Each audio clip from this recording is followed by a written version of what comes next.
This is directly related to Coulomb's law. Please pause the video and try this yourself. First, this negative 2.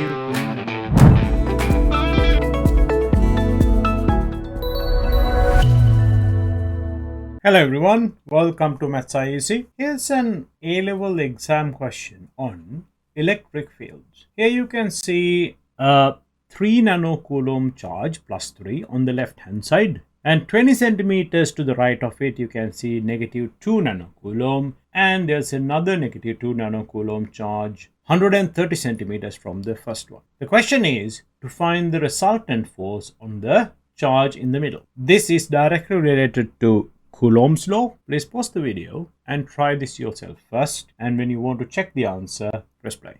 Now we need to think about forces acting on this negative 2 nanocoulomb charge. If you think about the force exerted by the green charge, because these two are opposite charges, one is positive, the other one is negative, obviously the force is attractive. So let's call this force F1. These are mutual forces, so F1 on both of them. But we are interested about what happens to the charge in the middle. Now let's consider the two purple charges. They are both the same charge, so they will repel each other.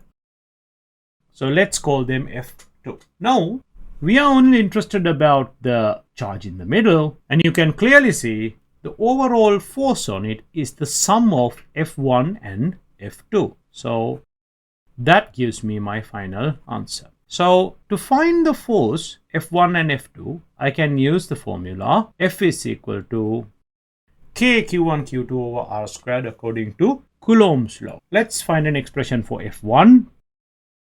This is F1. We need to convert centimeters to meters and nanocoulombs to coulombs, but we do not need to worry about the positive and negative signs because we know the force here is attractive. We've already considered it, so we are not going to substitute that negative sign. We just put the magnitudes only. Let's do the same thing to find F2. So F2 is equal to, both charges are the same, so I can just square it. And the distance now is the distance from here to here, which is 110 centimeters. So how did I get that? 130 take away 20, 1.1 meter squared.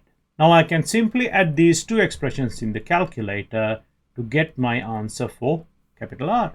By the way, when we do this calculation, we know the value of K is 1 over 4 pi epsilon naught. Here epsilon naught is the permittivity of free space, which is 8.85 times 10 to the power of negative 12 farads per meter.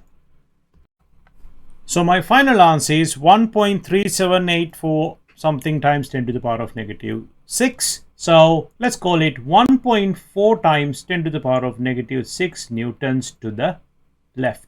It's the resultant force, so I have to specify the direction. Final answer.